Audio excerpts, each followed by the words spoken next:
What's up? What's up? What's up? Everybody, it's another Monday night Poetry Corner Eastside Connection. Yeah. What's happening? Let's How y'all proceed feeling? with the proceedings. So what's good, everybody? What's up, good, man? You know, what's happening, bro? you know, me and Dwayne are happy to be here. Yes, for sure. Glad y'all here, man. Glad y'all here. Yeah, no doubt. People, places, and things. You know, Just a few nouns that we're gonna throw out there. You know. Thanks for the invite to y'all show. Absolutely. So I know usually, you know, when y'all are doing a show, y'all ask the guest questions, and when it be a conversation. But what is Poetry Eastside? Let me just ask that. I don't know if y'all explained it last week when I was behind the scenes. What is Poetry Eastside? What it's about? What y'all plan to do with the show, and so forth and so on. Oh, Poe, I didn't know if you wanted to jump in. Nah. You got it, bro. You got it, bro. Let them know. Well, basically, it's the Eastside Connection. You know, we got the West Side Connection out there in California, Los Angeles, but we right here on the East Coast doing our thing. Eastside Connection, we having that barbershop talk alongside of some poetry. So we you already see that Nicole already asked Dwayne, was he a poet? No, nah. Nicole. Dwayne and myself are guests on the first show, on their second show. Yeah, he a poet. I'm about to start ghostwriting for him. Right. I mean, you know, with the East Side Connection, you know how the East Side is, Q. The East Side, we might be a little controversial. We might say some things that rustle a few feathers, you know, but hey, at the end of the day, it's gonna be all about that good feel-good conversation talk, poets, non-poet, whoever want to come on and want to be here and want to, you know, chop it up with us. Ladies, yeah, we want y'all too, because we're gonna have some special stuff to talk to y'all about. That's right, man. We want to get your opinion. I appreciate y'all allowing me to ask y'all that question. You know, one of the things, and Dwayne even asked me. He said, "Yo, what the heck we gonna do on this show?" I couldn't say nothing. I felt bad because it's like I didn't know if I felt like I might have been keeping something from him, and I know he was probably like, "Yo, he up to something." You know, this is my boy since the sixth grade. He got me up to something, and to be perfectly honest with you guys, I kind of feel bad because I wasn't up to nothing and I couldn't tell him nothing. Because King never told me what we were going to be on the show for, what we was going to talk about. Yeah, I hit him later and told him more like people, places, and things, man. Yeah. Because that's what the world is in right now. People, places, and things. You got to watch your energy, check out those vibes, that frequency that people are sending out. Yes, sir. You got to be tiptoeing, not tiptoeing around, but you can always remove yourself from that place and space. You know what I mean? Literally, I do it every day. You know what I mean? So yeah, you have to, you know. I mean, let's talk about places, right? All right. Let's go ahead and jump into it. Y'all say y'all been together, friends since the sixth grade. Yo, what was that first thought when y'all met each other in that place, sixth grade, man? What was that? What was that, bro? I mean, you know, I'll be honest. We both caught the eye of a young lady, and we commented on it, and it just developed right from there. And that's the God's honest truth. Yeah. Even when you're in sixth grade, you know what you like, you know what you see, and you could connect with a brother that's on the same vibe.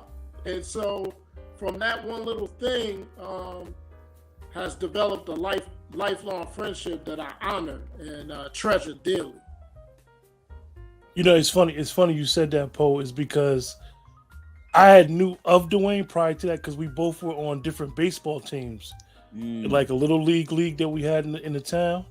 Okay. And knew his team that he played for was the team that he liked in real life, the Mets. And so in sixth grade, it was like all the elementary schools in sixth grade coming together. So you got mixed and got exposed to everybody that you knew of, but you didn't really know. And like Dwayne said, it was like we were in the cafeteria getting ready, and we both looked at the same girl at the same time. And it's crazy because nobody never asked us the story until just now. Right. And we always talk about it with Craig on the phone. And Craig, you know, he's a couple years older than us. And I know he wants to know, but, you know, it really legitimately started out like that. And then we were on the same basketball team together, and we started a group. And it was called, you know, when you play basketball, they got this drill that they call suicides. Yeah. End line to foul line, end line to foul line, end line to half court, end line to the opposite foul line, end line to the other end line and back. So we had a coach that used to always try to get us to do suicides. Right. So we felt like the coach wasn't giving everybody playing time. So in 7th grade, we started a group called No PT, which meant playing time, no suicide. Coach, it went on for like 2 months, and then the coach found out what we were saying.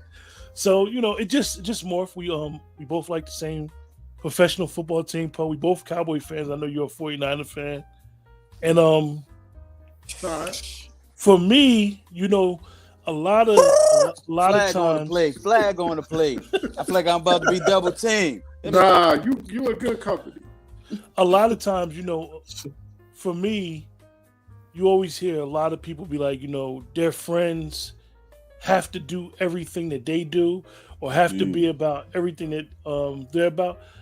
I look at Dwayne's friendship as me and Dwayne don't, outside of our teams, we think a lot different.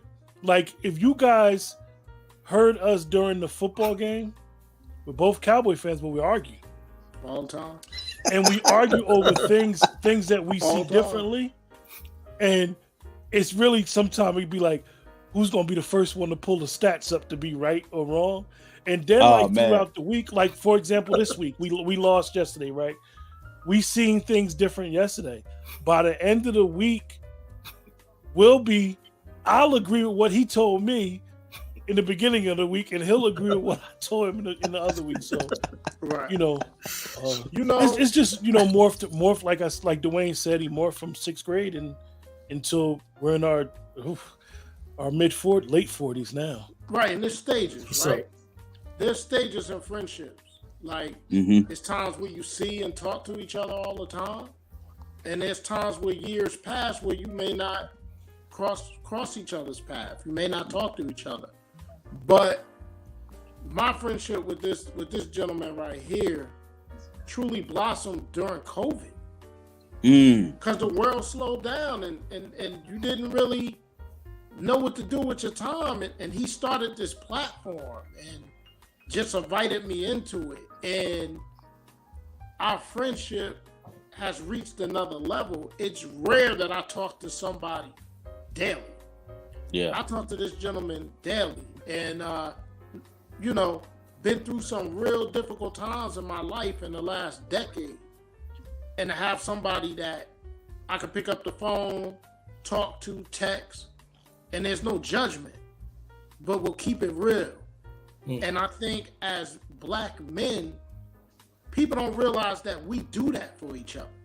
Yeah. And they always want to paint us in a broad brush, man, but we are there for each other, man. Like, there's nothing in this world that I can't talk about to my friend, you know, and that's golden, man. So he knows this. I give him his flowers all the time, man. I let him know I love him because as Black men, we can let each other know that we love each other. Absolutely. You know what I mean? Absolutely. We have more, you know. Absolutely. So this man know how I feel about him, and you know, through this friendship, gotten to know King and have had some dope conversations with him, and now I got another brother. Yes, sir. Absolutely. Absolutely. You know, it's a lot of nonsense. It's a lot of brothers that get on one side of an argument and start kicking the other brother down, and we got to be better than that. You know how a Poetic and King, you know how you have the friend that's like your conscious, your other conscious, that's going to tell you, because Dwayne or myself will call each other, while we're in the middle of doing a decision and be like, yo, what you think about this? Am I looking at it wrong? And it's been instances, and you know, everything that we go on in life is a learning experience. Yeah. And it's about, for us, holding each other accountable as friends, and then looking at situations different. I've made a lot of decisions in the last couple of years that I probably wouldn't have made years ago.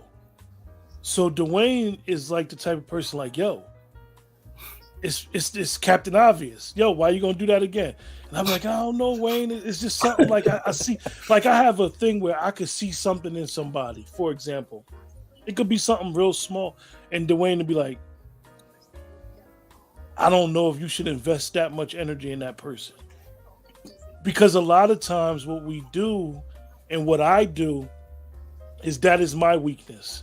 That is my red flag for myself, because I wind up investing in somebody and putting investing, and then it'd be like, it turned out to be some other stuff, and Dwayne would be like, he'd be like, what did you do? And then when I tell him like, nah, bro, this is everything that happened, and he'd be like, don't do it. This is why I don't do that. And you need that, like, and like I have to keep saying that you need somebody, in my opinion, that's so opposite of what you would do. Because I'll do something crazy, and then I'll tell Dwayne like, yo, you know, we were just fortunate enough to have our 30-year class reunion, and I'm gonna be perfectly honest with you guys, it was so much fun. Really like fun. Dwayne went to the 20th year reunion, I went to the 25th. So he was telling me about the 20th, I was telling about the 25th. So I said, Dwayne, we're gonna go to the 30th together. That's what's it up. was so much fun. Yeah, that's what's up. And you know, to see our classmates that we all, like, you know, when you're a kid, when you're young, you're trying to figure life out. So a lot of people may not know the problems you may have want to, and now as adults, some of those same people that maybe you didn't really ever conversate with, to see how they got older, to see where their life is at now. And you know, me and Dwayne always had the 6th grade.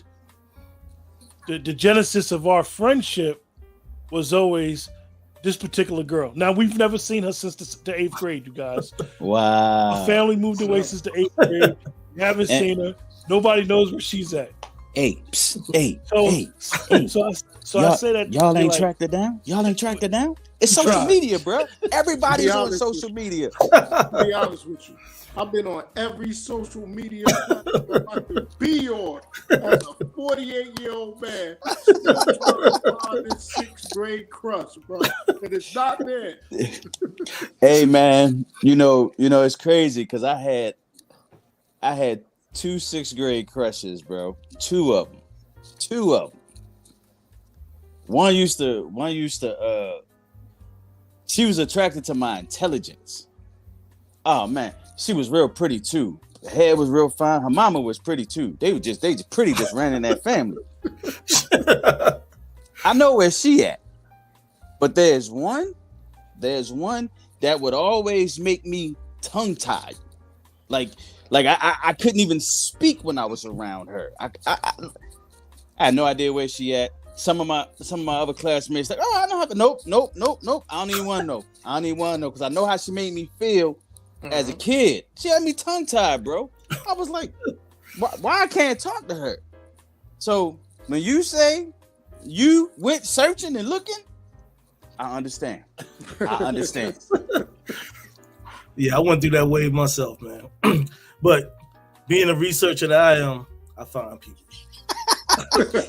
one of the biggest things to it's funny because like Dwayne said, you know, period of time, life happens, you kind of not grow apart as friends, but you grow in different directions. And true, even though we went in different directions, our love for certain things was still there. Dwayne is a big Met fan. I'm a big Yankee fan. In the New York area, you guys know, sports radio, talk radio was always big. Like it's big now. Like me and what's the guy Dwayne that just passed away from Channel 5? Oh, McCormick, Bill Mason. the McCorry report. Oh yeah. Like, look, when he passed away a couple months ago, Dwayne posted it. I knew exactly what it was. Like, because these Gil Noble, these people were so much of what we liked as kids, sportscasters. You know, me and Dwayne, we shared a book. What was the book, Dwayne?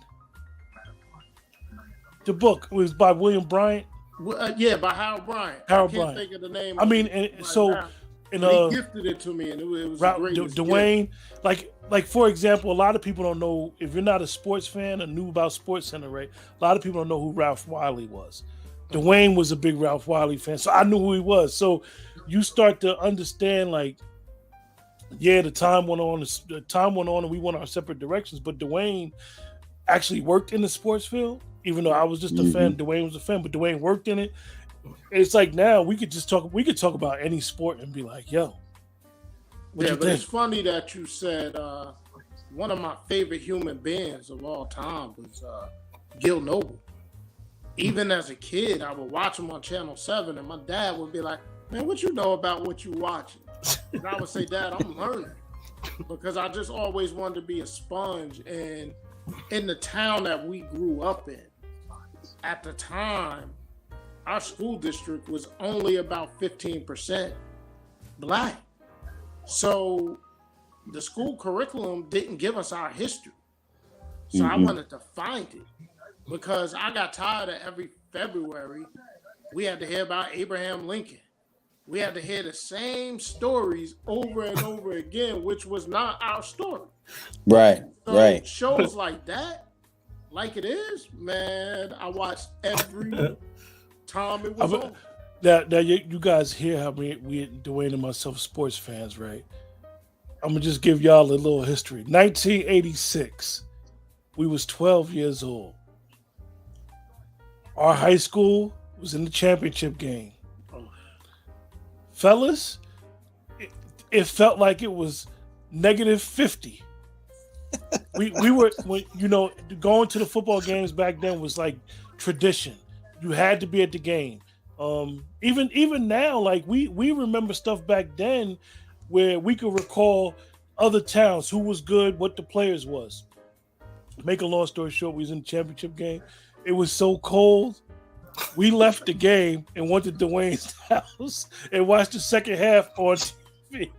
There was a bunch of us too, and my mother just started making soup and sandwiches, and we was like, good, man, you know. That's just awesome, bro. Yeah. That's awesome, man. I love to hear that, man. You know, I got a friend. He and I've been best friends since high school, freshman year of high school. We became friends in algebra, of all classes, algebra. And you know, we go through our ups and downs, right? But it's important as a man to have somebody hold you accountable, help you stay in line. You know, because think about it, you know, pastors, right? Pastors of churches, right? I want to know who your pastor is. Before I invest in you, who is your pastor? Who's holding you accountable as you hold us accountable? And if you can't tell me that, ain't no need of me stepping my foot in your doors. But as men, we got to get out of this. You can't tell me what to do. You ain't my father. Nah, bro, I'm not your father. But I care about you and I love you enough to let you know that you going down the wrong path. That's it.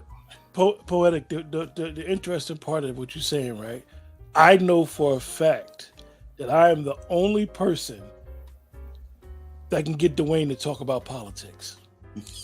He will not talk about politics with nobody in his family, nobody. And listen, his nephew, he's got a nephew. Dwayne has a nephew, political up and science coming, major, very independent voter, very, very good mind. I had a chance to interview him. Got a good perspective. Political science major at a Rutgers. Yeah, real intelligent young man. I interviewed him, and Dwayne said to me, "Dang, I didn't know my nephew knew that much." And I'm like, "Why Dwayne?" Because Dwayne will not talk politics with nobody. He asked me something last week after the election, and I'm like, why did he ask me that? but it's just amazing how, like you said, Paul, when you have those type of friends, sometimes friends are your family. They become your family. That's her. Yeah. They become those that's going to hold you accountable, and like talk you off that cliff sometimes. Hey man, look. It done been several cliffs that I should have been talked off that I did not listen. I did not listen. I know that's right. I've been in those doors before. Mom's passed away last year, you know what I mean? But me and homie, you know what I'm saying, he's from Brooklyn. We lived in the AC. Once we met each other, we just clicked. You know what I'm saying? He called me out on my bullshit. I called him out on his bullshit. And the crazy thing was we just formed a connection because his birthday was the same day as my older brother's. You know what I'm saying? So we would talk about things and build on different things that's going on in the world. And even like I say like maybe 7 years ago, somewhere like that, we was chopping it up one time and he was like, yo, I didn't know you was that deep. I said, I'm not deep. He said, you ain't never talked. We was out in them streets on us. So what's there to talk about? We doing this, that, and XYZ. You know what I'm saying? So as grown men, when we started really talking, and he was like, wow. Like to see my perspective on different things in the world, society or whatever, we started really building. You know, he 5%er, you know what I'm saying? But he never really heard me talk that talk. I said, I've been had knowledge of self before I moved to South Jersey. But it was just good, me and him chopping it up the way we did. Like, you know how we have those friends that be like, well, if you friends with somebody that I don't talk to, you can't be my friend, right? So let me just tell y'all a story. And you know, a person may hear this or know what's going on and be like, you know, I'm throwing shots, but I'm being honest, right? Right, transparent. Situation happened, right, where I was friends with somebody, right, and they was friends with Dwayne as well. Me and the person fell out. I don't know why we fell out, but I had to react off of the reaction, right? They unfriended Dwayne, right? So when me and Dwayne first started talking about, Dwayne said, well, what did I do? and he's right. He's right, though. Even though eventually I explained the story to him, it's just crazy how some people are so caught up in, well, if I'm not this person's friend, I'm not going to be that person's friend. He's the one that if you would have stayed his friend, this particular person, and if you would have looked at him as a sincere friend, that would have told you like, no, maybe Q is wrong. Let me talk to him. Or maybe you're wrong. Let me talk to you. Because sometimes we try to dictate how our friends should think. Yeah. Instead of respecting their individual opinion and their beliefs and values. That we don't let them be who they are. You know where that come from sometimes though, Q? That come from that what our parents and our grandparents told us. Well, you know, baby, you're guilty by association. Like, but what did I do? I didn't do nothing. I didn't do nothing. Right. I'm gonna tell you. I was a kid who was terrified of my mother. My mother did not play. She had me when she was 16. She did not play. I was a 70s baby. I'm the same age as y'all. Born in 74. Yep. I was too scared to hang around with the wrong folks because of who my mama was. Now, my brother ain't care.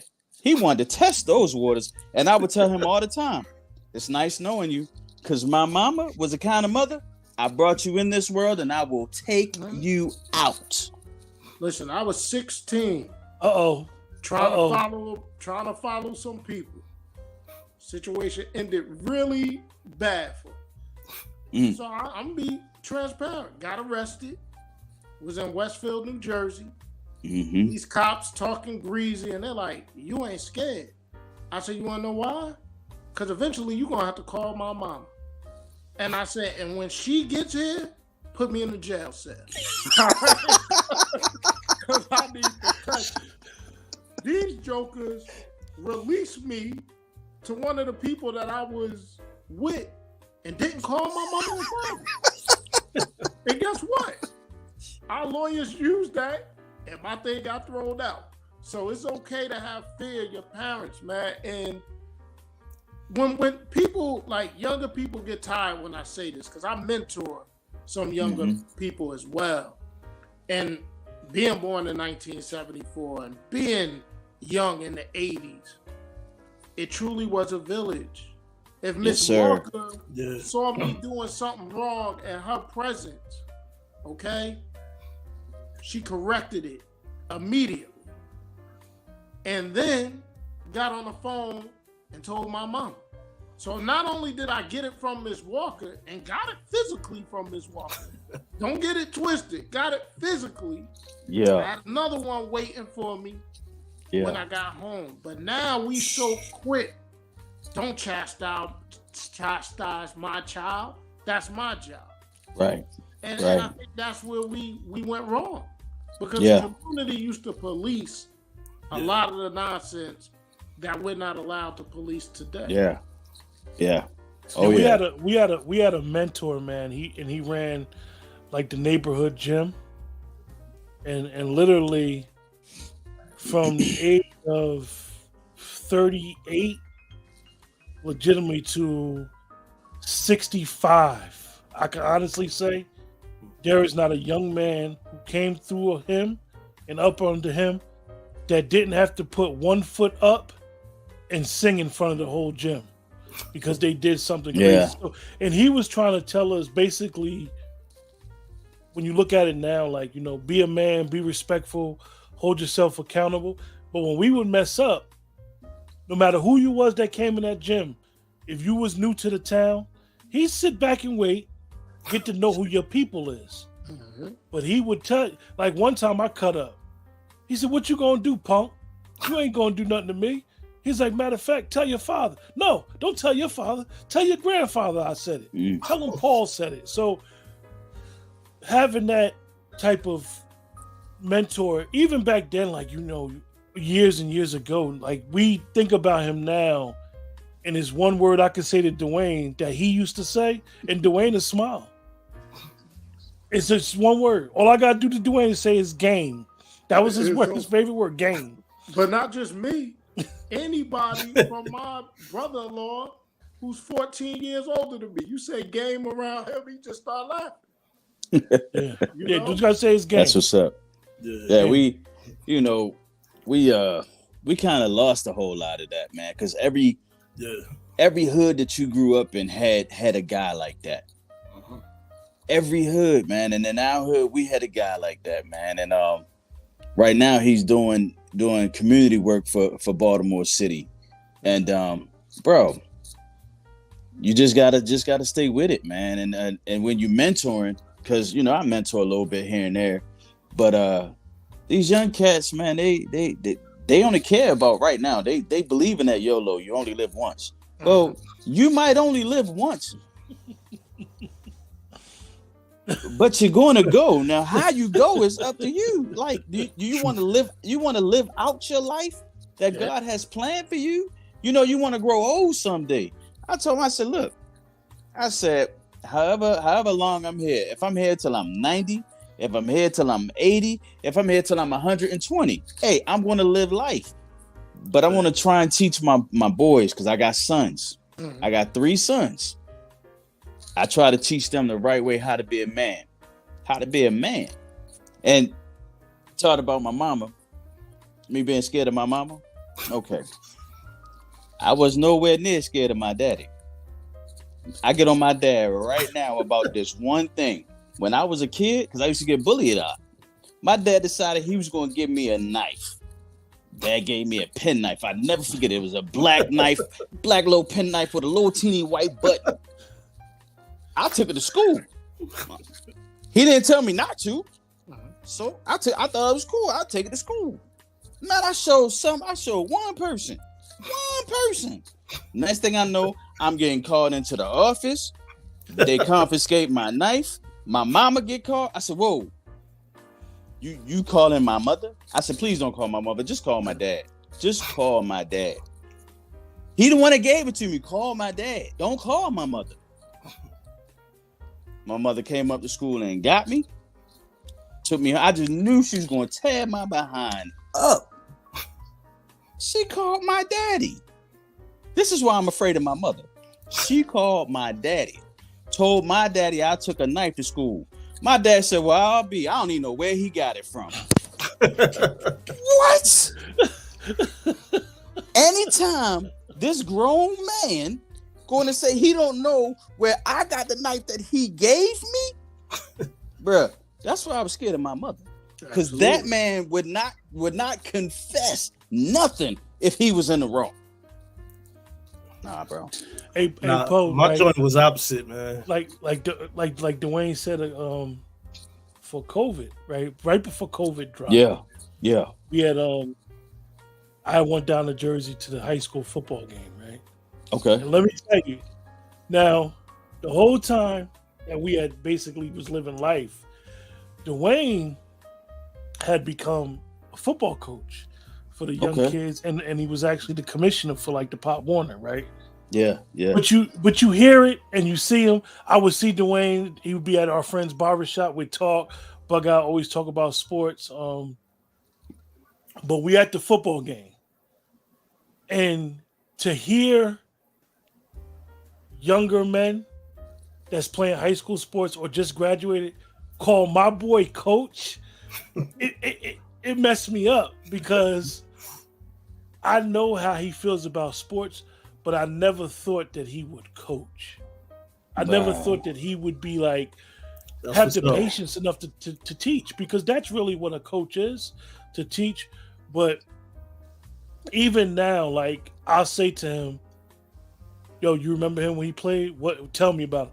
He's told me, Dwayne told me about 3 kids that he's seen in Pop Warner that's in the NFL now. He's like, Q, I knew it day one. He has the eye to see it. And even now, is one young man that he coached, and you guys, Dwayne is so proud of this young man. I ain't even gonna say his name, but he's so proud of who the person and the young man that he's become. He moved on and graduated college, really making a mark in the city that he live in. And to know that Dwayne feels like, yo, Q, like I remember him when he was a little kid, like a little football player, and even now he still call him Coach D. Coach D. That's Coach awesome, D. bro. You know, that's so awesome. it's interesting to hear these young men call my boy from the 6th grade coach. That's what's up. That's what's up, man. That's a good feeling, man. That's a good feeling right there. It's been the blessing of my life, and you know, it. I would say in my time there, 15 years, I have maybe encountered, between the boy football players and the cheerleaders, maybe, I don't know, well over like 1,500, 2,000 kids. And I went back to Union, and this was last summer, and I was in the shop, and I saw a gentleman, and he was staring at me. I knew who he was right away. Right. And he kept staring. And he was like, Coach Dwayne, you remember me? I said, how could I ever forget you, Dimitri? And his eyes welled up. He's like, Coach, I was the last player in the game. And you remember me? I said, it was my job to make all of you feel important. So, of course, I remember you. And I know what you're up to. I know what school you graduated from. I know your job. Because I talked to your parents. And it's just, it's one of the joys of my life that I was able to encounter the young men that I did. Man. And there's success stories in there, and there's some that's not so successful. But even for the ones that are not, I'm gonna treat them just the same. Right. Absolutely, you know? Absolutely. He has this thing, right? Whoever calls whoever calls first in the morning, right? So sometimes Dwayne will call me first because he may work in the office, out of the office, so I may be busy, right? So usually, if something is going on in sports, or even if it's a story that's about life, Dwayne will say one thing to me that means it's a bombshell that didn't happen. All he got to do to say to me is, what does Mike always say? The cover up is worse than the crime. Once he say that, that's what's up, I know man. it's going to be that's a big story. That's what's up. one of the things that's interesting is we you never know how, like, I think that if for Dwayne's dream and my dream with podcasting is that's something that we both love, the journalism aspect, to be able to conversate, because this is for us as kids. Sometimes you couldn't watch TV with the grown folks, so you would be in the room with your radio, and you'd be listening, and you know, even now when I meet people and I talk about Dwayne, I'll be like, "Yo, my boy, we know all about sports," and they be laughing. They be like, "Nah, you don't." So one day recently, I was arguing with somebody about baseball, right? So I was a big Ken Griffey Jr. fan. So, but I'm arguing about who was the greatest player ever. So I'm on my thing. I'm talking about Mickey Mantle. I'm like, but his life got cut short. He's a Yankee fan too. So I'm talking. I said, but my boy said Hank Aaron. So the dudes start going in, oh, Hank wasn't this, Hank was that. I said, when you get a chance, Google him. Google the stats. Because this is what Dwayne made me do. And you look at the stats. Yeah. You can't argue. You can't argue. Yeah. And we're not talking about a compiler of stats. We're talking about consistent, year in, year out. And you know, it's like I said, man, it's a pleasure to be able to chop it up every day with somebody and just get their opinion and thoughts about life. Yeah. That's good. Outside of, that's good. You know, bro. we don't argue about Yankees and Mets. We argue about the team that we got in common. It's the weirdest thing. I've hung up on my boy a couple of times. Listen. All jokes aside, if I'm about to drop a bombshell on him, I'll be like, yo, please don't hang up on me. Let me tell you this. And then he'll tell me, don't tell me. Or he'll be like, all right, I'm ready. I'm not going to hang up on you. But this one particular day, right, we were talking about football positions. And I said, yeah, in the top 10, you gotta draft a defensive tackle. Next thing I know, I heard Tone. I'm like, why you hang up on me? And I remember the player. The player we was talking about was Dexter Lawrence from Clemson, that's on the Giants, who's playing real well. And Dwayne was like, yo, you can't draft him that high. And the Giants drafted him later in the first round, but that was actually a reach with a pick like that. And, you know, so you, like I said, even though he hung up on me, and he hung up on me a couple other times, and I can't say what the conversation was about, but it be some doozies. Last night, we was talking about a situation, and we were talking about the 6 degrees of knowing people, and I was like, yeah, you know, such and such that's related to me who knows such and such, or somebody we grew up with. And I said, yo, and I said to her, I said, Dwayne, I'm glad we ain't messy, boy, because we could blow it all up. All of it. You know? Hey, ladies and gentlemen, what you're witnessing right now is black male friendships at its best. Brothers that love each other. And I want you to take note at how Q is not talking about himself. He's talking about his boy, his best friend. See, that's when you know that the friendship is at a different level. I don't have to talk about myself. I can talk about my man and not feel a way about it. Because at the end of the day, I want to see both of us win. But he's more important to me than me talking about myself. Bruh, I love that, man. For those that sports fans, right? Dwayne's parents was the sports parents. Mm-hmm. Came to every game, right? Came to every game. The only thing that I ever heard his mother say was his father's name. She'd always be like George. But right? You know, as kids when you played sports, you would get upset. You know, you'd cry about a loss. Yeah. Well, in ninth grade team, Dwayne didn't play, but we got our butts hammered. So as we got older, you know, we and I didn't even notice about Dwayne, and he didn't notice about me. We were into horse racing. So Dwayne's father, and this Dwayne told me this story, but it's relevant, and this is why I got to bring this up.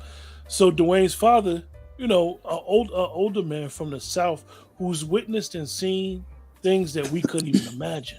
Right. So sports to him was, why did you get so upset over this stuff? So his father told him. Real quick, to put content to it. My dad was 39 going on 40 when I was born. So when I was born, he was 39, but a couple of months later, he turned 40. Okay. I was one of those, and I don't mind saying, oops, we're pregnant. You understand what I'm saying? But yeah, even with him being that much older than me, the way he poured into me was priceless, man. And I had a very interesting dynamic growing up. Two brothers married two sisters, and we lived in a 2-family house. So I was blessed to not only be having a mother and father at home, I had an aunt and uncle right upstairs that I saw every day. You know, so when my father was going out to work and he had to maybe work 6 days in a row, his brother stepped right in. So I was always covered and spoiled in a sense. And I tell Quentin this all the time. There's 8 kids that came out of those 2 marriages. Okay.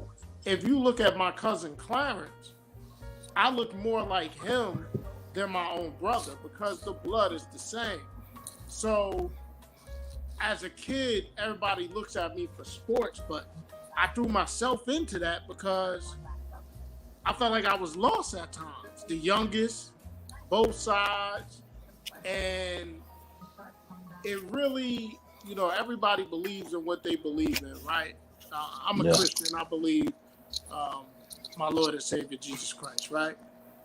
But it wasn't till I was 19 when I gave my life to him that I found myself. So, you know, having a friend like Quentin who was very popular, very well known, and here I am just known for sports. That's what makes the friendship even more special to me because he didn't judge. You understand? When school was over, we may not have ran in the same circles, but when he saw me walking down the block or he saw me down the Union Market, he didn't treat me any different because I wasn't part of the in crowd. You understand? And that's what's so important because we're all different, man. And absolutely. We know what it is to be young. People make fun of each other, this, that, and the other. But when you got somebody that is doing something totally different than you, but respect you for who you are, man, it's priceless. Yes, sir. Yes, sir. Like for example, right, Dwayne, what I was saying about his pops, right? He'll be traveling, and he's going to be traveling this week. Safe travels, right? The weekend, right? And so he might not be able to get to a TV. And all I got to do is go on his page on Facebook and put his father's name up there, and he'll know exactly what I'm talking about. Because his father basically told him, like, son, I don't know why you get upset about all these sports. It's all fixed.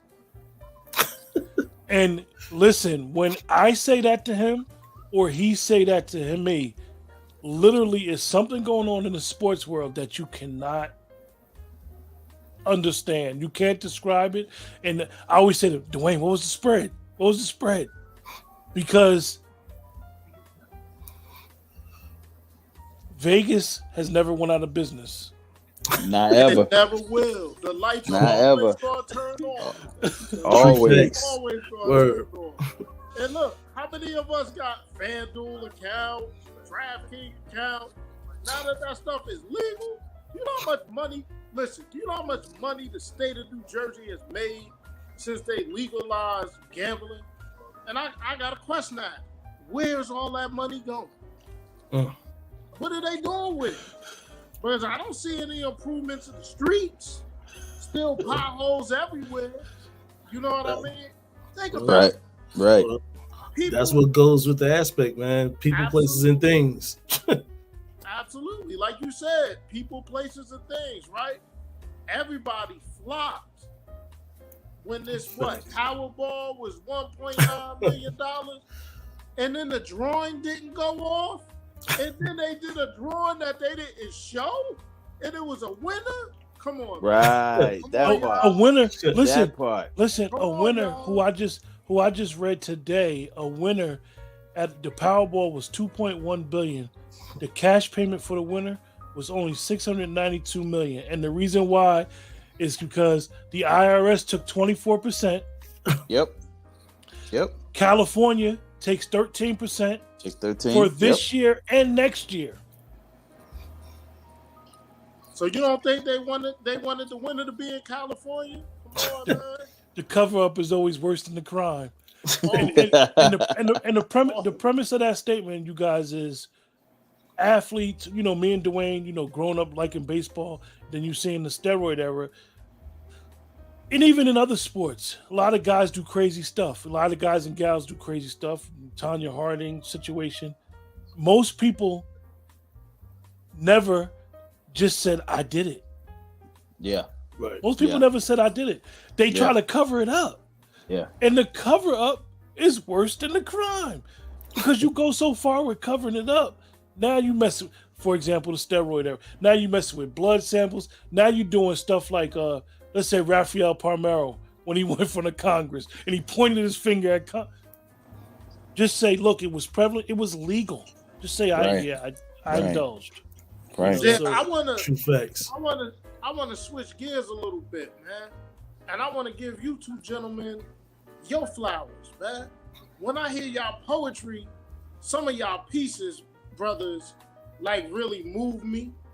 Some of y'all pieces make me think, and it is an art form, man, that people should really applaud you, gentlemen, because you guys are vulnerable. You're allowing people into your inner thought. And some people think poetry is just entertainment. Oh, you got to listen to the words that's coming out of these gentlemen's mouth. They're teaching us. They're teaching us through their poetry, man. So thank you, brother. kudos to Thank y'all, you, brother. man. Like, Appreciate you, man. that's like, Absolutely. I be watching all the Poetry Corner shows, man. And not just y'all, all the people that y'all have. You know, some of it I'm a little bit more conservative. Some of it be racy as hell, man. I'll be like, what's going on up here? I called quit one night. Excuse me, y'all. I'm with family. I called quit one night. I was like, yo, what that old white lady was talking about? yo. All jokes aside, this was one night. So he calls me. The next day he calls me. He's telling Craig while we on the phone. So I'm acting like I didn't know what he was talking about. And you know, I remember, and shout out to Angela, man. She came on, Andrea, she came on the show and she made a metaphor. And Dwayne was like, she's an older woman. What is she talking about?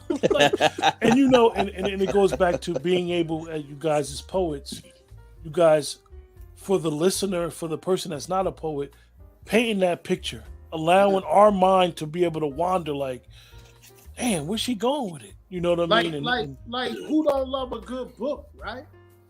Right. So you're giving it to us, you're painting a picture in a short span, but it's so powerful, man. So it's a gift, and I thank both of you brothers for sharing that gift. You know? Thank you. Appreciate that. Thank you, brother. I appreciate that. Word up. Definitely do. Well, Poe, you want to get into some poetry, man? Hey, man, let's do it, man. Let's do it out. Stage is yours. This piece, man, is it's called Dinner with a Tribe. Before we sit down and enjoy this feast, let me start by saying my piece. I'm honored that you all have accepted my invitation to sup and dine with me in regal fashion. I have selected a few of you to partake in knowledge, enlightenment, and nourishment because I'm curious about what you meant when you stated and fought for civil rights of our people, to be treated equal. So my ancestors, let me start by understanding what it was like in our motherland. Before you were displaced in what will become Graceland, stolen royalty from among great kings and queens, to be sold into slavery for money green, just to watch from heaven at what we have become. I can feel your tears and the pain they come from. Each time it rains with great gusts of wind, your sacrifice comes at what end? We've made strides as a people, some good and some bad, but the ugly is that slavery looks different today amidst some fashion fads. The trends to support each other, overshadowed by senseless murders of our sisters and brothers, usually by our own kind. I wish before dessert I could have another piece of your mind, by any means necessary. Free at last, but our skin color hunts us like a mercenary. Malcolm, how's your salad? Martin, I know you hear love ballads. Frederick, I learned how to read, but I still don't feel free. Rosa, thank you for your diligence in refusing to give up your seat, see? Because of you, our ancestors, we can fight without blinders. Paul, I admired you when you said, with our short sight, we affect to take a comprehensive view of eternity. Our horizon is the universe. Before we conclude this meal and disperse, to the unnamed ancestors whom have hung from trees like spectacles, I pray we can change and do some of what you were afraid to do and become respectable. I wish I knew why. You chose death for heaven in the sky. Chadwick, as the Black Panther, you said, I will not abandon someone to die when I have the means to save his life. Thank you for your sacrifice and epic portrayal to remind us of our responsibilities with this life. Ode to our ancestors. E Bombay! E Bombay! E Bombay! Ashe, Ashe, Ashe. That's dope, Ashe. bro. Yes, sir. Wow. Oh. See what I'm saying? How? You know, amazing thing about that poem, and I know Poetic probably don't even realize it. Today is the 107th year that Booker T. Washington was killed. Wow. Wow. Yeah. Mm. Deep. Wow. Deep. King. All right. This is a piece titled Freedom. My release to unleash any peace within my rights. Ignite a certain type, whether or not whoever like. Verbalize my thoughts on any matter that may arrive. Dissect the hidden lies that's the government prescribed. Open doors to the truth after a meeting of the minds. Underground ink and lines. Through this craft that poems shine. Leaders only lead, then leave only to breathe. Speakers inside a house that are diseased can't even please. Walking inside the politics of policy, their democracy. More like hypocrisy, build a mental portal honestly. With no exaggeration, cure relation on persuasion. Anger of civilization is steady waiting and debating. Devoted upon the right and wrong, standing bold and strong. For how long will they try and break the bonds of a race that's strong? Manipulating the strength with complexity of 2 cents. Remove the strain from the brain and utilize common sense. Okay. Dope. Yes, sir, my brother. Sir. Yes, sir. Wow. Amazing ink, bro. Yeah, Amazing. Thank you. We got to get involved. This was dope too, bro. You know what I'm saying? Like hitting hard. That's why I say, man, people, places, and things, man, you know, we all got to do better out in this world instead of being navigated by the illness that's disease in this world right now, the darkness, the clouds of discouragement and everything. Yes, sir. You know what I'm saying? Yes, sir. People want to team up and, as we say in the streets, be with the ops. Yeah. Is there really ops? You know what I mean? It's just people that's conditioned to be like just a certain way. That's certain human behavior that don't go along with others that's on the righteous path. You know what I mean? Indeed. And that's why, you know, myself, I move with like-minded people. You know, people like, oh, well, you know, people going through things. Everybody's going through something. Absolutely. You ain't special. Facts. But then they look at me and I'll be like Dwayne said with the joy. I gotta write that poem because I find myself saying that all the time. What did I do? I mean, yeah, I've been saying that for months. I was like, I gotta get that poem written because it's always something. And I find myself, what did I do? You know what I mean? Right. Why am I to blame for whatever thing you got popping? It's that guilt by association, man. And sometimes people got to look past it. You know, because we've been friends since 6th grade, you know, I'm not going to always agree with my brother. But you know what? I'm not going to check him publicly. I had that private conversation. Yes, sir. Bro, I don't like how that conversation went in front of other people, man.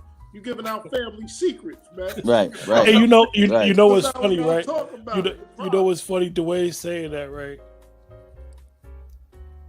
I told him the other day. I said, "Yo, I got to stop talking about something." And he said, "No, really, you do got to stop talking about something, right?" So before the show, we was talking earlier. He said, "Yo, don't bring that up because I don't want to talk about it." And you know what it is that the angle that me and Dwayne had discussed the last time we were able to talk about the subject was basically how, as friends, when you see your friend or somebody you know going through something, why does society or people in general abandon that person? Like, nobody comes to your defense. Nobody comes and be like, no, this is an honorable guy. He won't do this. He won't do that. Society has gotten us so caught up in our own stuff that we don't even vouch for each other no more. We don't even say like, yo, I mean, he may have misspoke or he may have misstepped. Instead, our silence, Dwayne going through something, and my silence speaks volumes about our friendship, I believe. So I should be the first one to be like, yo, what's up, little buddy? Everything good? Yeah, everything good. Right. Like, you need me to do something? We gotta stop being afraid to have those conversations. Listen, if I see you putting something on socials, and yeah, certain things you don't read into, but if you truly know somebody and you see what they putting on there, I'm gonna ask you. You can tell me to mind my business, and I'll do it. But I'm gonna ask you because I view things on social media, right? Sometimes, not all the time, but sometimes. People are really giving you insight into what they're going through, man. Yes, sir. And sometimes it's a cry for help. And you got to be unafraid to be like, yo, you good? Like, are you really good? And I'm not talking about a response on your keyboard. I'm talking pick up that phone. Right. You know, because all smiles, there's not happiness behind all smiles, man. And we gotta pay attention to each other more. Last year, right? Friends, you know. Last year, it's a brother on TV. He had lost his job at ESPN. So, in losing his job at ESPN, you know, quote unquote, as an analyst, he didn't have a home. So he got into his YouTube, got into his personal bag, wrote a book. So he wrote a book, and the book was good. His couple YouTube shows, and Dwayne hit me up. He said, "Yo, you remember Acho?" I'm like, "Yeah, I remember him. I remember when he played. He used to work for the Cowboys." He was like, "Yo, he's got a really good book out, and he's got a YouTube channel, and it's basically difficult conversations, right?" Mm-hmm. So, and the reason why I'm bringing this up is I watched a couple of his episodes. I didn't get a chance to read his book. I did see the interview he did with Oprah. That path was chosen for him because I believe that he was about to do some great monumental work. And then he wound up getting a job at Fox, and it kind of went a different direction. Mm-hmm. And I say that to say, like, you know, one of the things that I like about when King had decided to do this show, and when I chopped it up with both of y'all, was like, you know, sometimes we don't be wanting to have these conversations. Like Dwayne always tell me, like, yo, forget what people think. We had these talks. They don't need to know. Like, sometimes people don't need to know how we build with each other. Right. I agree with Dwayne on that. But if you have the opportunity to have those conversations in public and be able to chop it up and be able to get through those difficult times and be able to make you feel uncomfortable, because everybody say that they want to be uncomfortable. No, they don't. Right. No, they don't. No, they Right. don't. I mean, there's times that I might hit Poetic up and be like, yo, man, yo, check this out. Because I'll be straightforward. You know, I'll be ready to just jump in the water. And I'll be like, yo, bro, check this out, man. And he'd be like a voice of reason. I'll be like, you know what? Yeah, you're right, bro. Yeah. Right, cool. Because like I said, I don't be ready to turn it up, but I just be battling thoughts. And I'm like, why don't people Bruh, do let me give give you a king look. He be ready to turn up. Yeah, because when I be talking on video, he be like, yo, you got that look on your face, man. I be like, I'm just saying, yo, why I gotta keep going through that? What did I do? Like, somebody trying to victimize me? I'm like, I'm not the root of your problem. You know what I'm saying? But it seemed like only common, as Dwayne would tell me, the common denominator to all your problems is you. Yeah. So absolutely, maybe I need to get on some Teddy Pendergrass. I think it's time to let her go. Like some of the worst situations in my life, I was the cause of. Stubborn, hard-headed, thinking I know every darn thing, not willing to listen.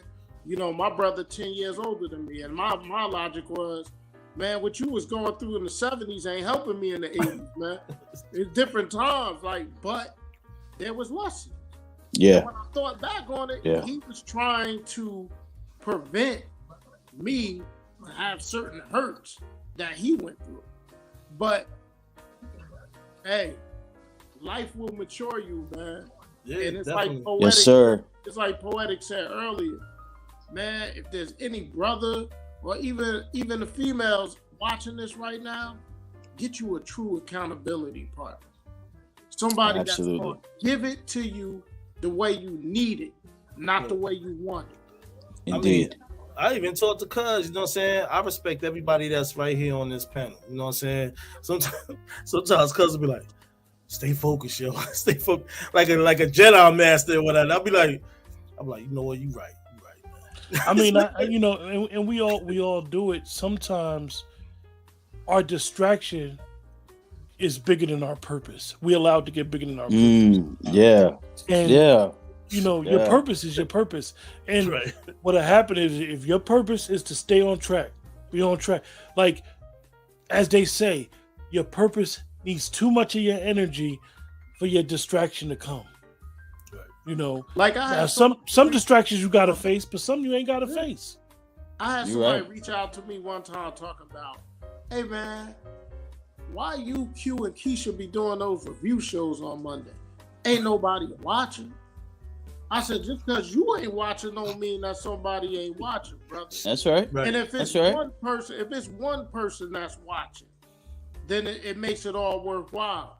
Yes, but sir. Who don't want to spend an hour or so having a good time with friends, laughing, joking, arguing, this, that, and the third? Like, you know, I was talking to my pops one time, and I was working at ESPN at the time. And I said, hey, Dad, I just feel like I could be doing so much more for my community. And he was like, well, you got to figure it out, son. He was like, you know what your strengths is. I don't have to tell you. The next day, I went and got a paper. It was called the Union Leader at the time.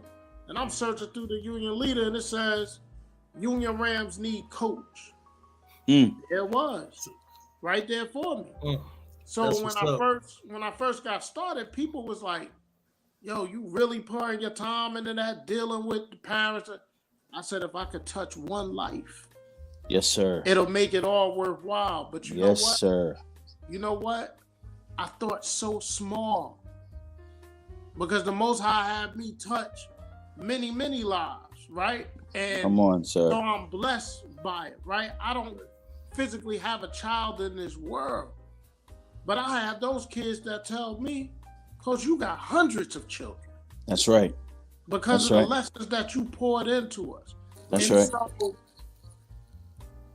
I will never say I don't have an ego, right? But when you're dealing in certain situations, you have to be egoless. Yes, sir. You got to remove yourself, Right. you know, and pour into others. Mhm. And in this world of dog eat dog, I have a mentor, man. And fortunately, right now, you know, prayers up to him. He just had to have quadruple bypass surgery. Italian man. Italian man. And when I worked at ESPN, I worked so hard. And I wanted to take everything in and make it my own. And he called me in the office one day. He was like, Dwayne, yeah, excellent worker, man. You know everything, this, that, and other. But if you get hit by a bus tomorrow, that whole department is done because you ain't sharing your knowledge. Right. So right. we got to stop being scared to share our knowledge, man. Right. You know, because something that you may say, it may be a blessing to somebody. You know? And kindness goes a long way, man. I do a lot of stuff on social media where I say be kind, smile. Man, for me, it's easier for me to smile and scrunch my face. Yes, sir. Yes, sir. A lot of times people, they get mad while you smiling. Why you smiling for? You know, this way. Yeah.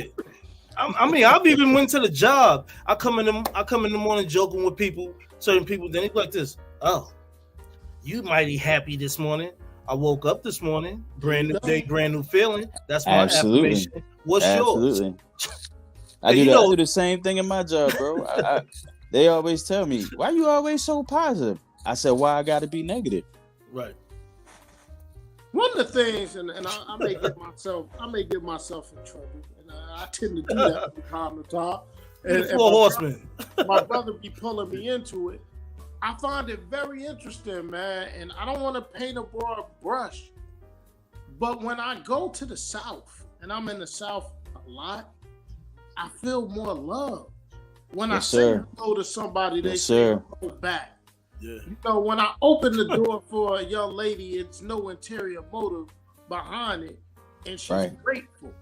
Right. It's like we live, and my father said this to me one time. Life is a rat race, but you don't have to be a rat. You know, we can love each other, man. I can tell a sister I love her and have nothing in my mind to want to get with her. Right. Right. We gotta get past all that foolishness. Right. One of the things on Quentin's platform that I hate, and he know it. I'll text him, I'll call him, I'm fired up. And I'll be like, yo, these gender wars gotta stop, man. Like, they're draining. Are we not drained by this? We are. But I'm gonna tell you, it's not gonna change till we change it. Right. It's not gonna change till we change it. The sad reality is gender wars is what's popular right now. That and the LGBTQ community, all of that is what's happening and what's popular right now. I told I think of the last show. I think I said if we want to be controversial, we can be. I said because we know people are going to watch that. So it sounds. But what we doing right here is changing the narrative. Right. Exactly. We're not being controversial. Right. We're not being hateful towards each other. Matter of fact, we're showing you what brotherly love looks like. Each one teach one. And man, I'm from the hoods in Baltimore City, Maryland. For those of you who don't know, and I'm quite sure, Poetic, with what you and King envision for Eastside Connection will be. Y'all will probably talk about those issues where people deem it a controversy. One of the things that I know from dealing with you, dealing with King, dealing with Dwayne is that accountability factor. And that's why a lot of things bother us when we look at it from the grand scheme of things. Yes, and sir. You look at it from afar, you be like, where's the accountability? Yes, where's somebody taking ownership for their actions? And right. We see that in the gender wars. We see that in absolutely the grand scheme of what's going on in the world. And like I said to myself the other day, I said, I feel like the world is moving 1,000 miles per hour. Let me slow down. Yeah. Because if you try to keep up with what's going on, everything, prime example, you be like me. You leave your work truck door unlocked. Something like that I do every day that I forgot to do this particular day, and it didn't end out well. So, sometimes we just need to slow down. And us being like born in 74, and we're approaching, God willing, the age of 50 very soon.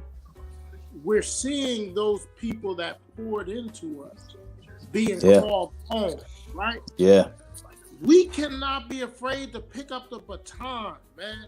They gave us the blueprint. Yes, sir. We gotta be able to do it. And I talk to brothers at work sometimes. Oh man, I ain't messing with these kids today. They ain't gonna listen. Come on, man, try. Oh man, listen. Try. I love it. Throw me into the wolves. That's then what I'm saying. I love it.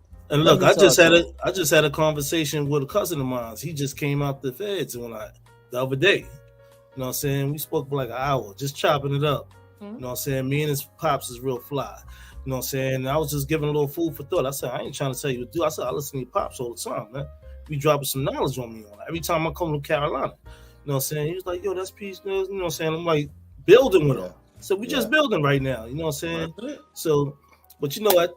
At the middle of that, let me just tell everybody, click like and subscribe to the channel. Poetry Corner, Eastside Connection. Van Meadows, a.k.a. Poetic. King Atterberry, Joel Washington Atterberry. Yeah, I really want to tell y'all, I'll be behind the scenes most of the time, and I want to tell you, y'all, man, what King, y'all, you and Poetic, y'all got something. What y'all envision for what y'all trying to do, man, I really think it's going to bring a different flavor to what you guys both do together collectively on the Poetry Corner and with Epiphany Radio, is to get people to come out and share more of their personality on y'all show and share more insight of who they are. And, I definitely appreciate y'all allowing me to be the first guest. Blood Brother Mike was the first guest, actually. I'm the second guest, and me and Dwayne take time for second. Appreciate y'all, and it's really an honor, because we don't share these conversations like Dwayne always says. We have them, but we don't share them, and it doesn't always have to be a combative thing or a competition thing. It's all about just chopping it up and being able to, think things through and get different perspectives.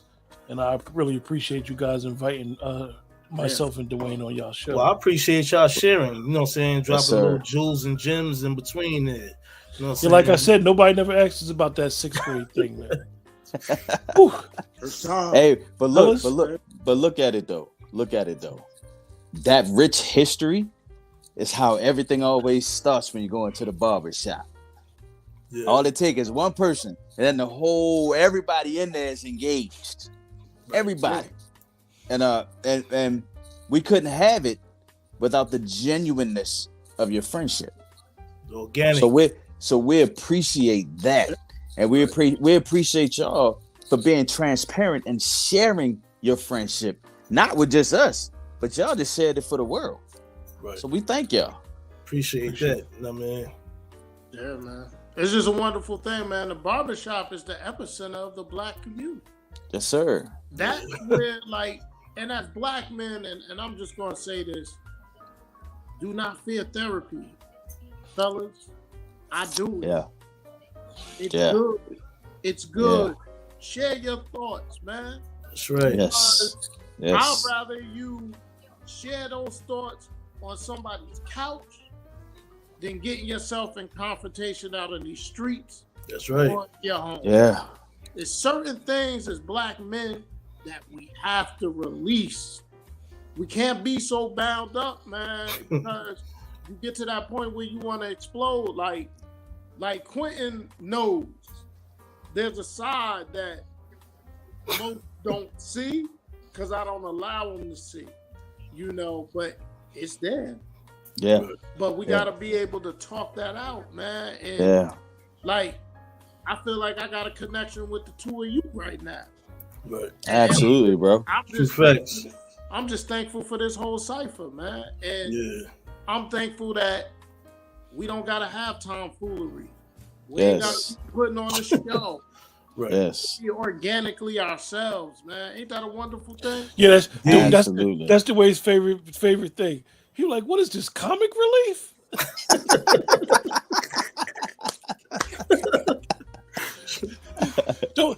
Don't be in the middle of something serious, TV, sports, and do something that may be funny. Because Dwayne gonna be like, yo, I'm not here for comic relief. I'm here to watch sports. Like, if I wanted to go to a stand-up comedy, I'd have went to a comedy show. Right. A good friend of mine who I love and I miss him dearly. Sometimes you don't realize the value that somebody adds to your life. And my brother Shug, he left us during COVID, unfortunately, and he was not one of those men that showed affection.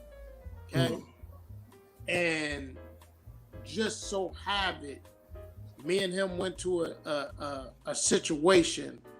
We went to an event because his son played high school football. Now, usually Shug would have a whole crew with him. But for that night, it was just me and him. And as I was about to get in my car, he jumped out of his and he said, and he used to call me Playboy. He was like, Playboy, you know I love you, right? And it kind of threw me aback because he never expressed that. I said, you know what, big brother? I love you too. He died a week later. Wow. And his passing, I know what I stood with him. So that's what I'm saying, man. Let people know, because the next 15 minutes, let alone tomorrow, is not guaranteed. And though I was sad when he left me, I knew that he loved me and I loved him too, man. So it's very important, man. People give people their flowers around. Come on, man. Let's be real and organic with that, man. Yeah. Oh yeah. Thanks. Oh yeah. That's right. Oh yeah. Well, like I said, He also said something funny one time. He said, all y'all see Dwayne on social media, nice guy, smiling. Y'all don't know, he's really an asshole. He just don't let everybody see it. Don't give him the secret out. Keep that No, the reason why he said that to Dwayne, right, is because when you go to football games and everybody want to sit in the crowd, Dwayne don't want to sit in the crowd, y'all. If he's watching the game, he don't want to talk. Let's watch the game. This is what we paid to come in for. So I'll go over here. So he has a special section now that he just wants to watch the game. And when he wants to say something, he'll wait till after the play. Don't, Yeah. So it's interesting. But it's funny that Dwayne brought that up about Shug. Rest in peace, man. Dwayne last week spent some time with two big brothers of ours, right? And I said to Dwayne the other day, I said, does this guy really know how we looked up him as kids? Like, yo, he was one of our heroes as kids. He's the older guy in the hood, star football player. And like, even now, I don't feel like I'm his peer. I see him and his wife, and it's like, what's up, big bro? I don't think he even understand the impact that he had on us when we were kids. Like, for me to be where I am now, and he was about 7 years older than me. As a kid, he was a hero. I can't even imagine now at 48 that I'm blessed to call him my brother. Right. He's another one that he'll say, Morris, I ain't gonna curse, but he'd be like, yo, you on that S right now, little bro. Tighten up. And I'm like, yeah, you're right. Thank you. Right. I'm gonna do it. It's okay to be corrected.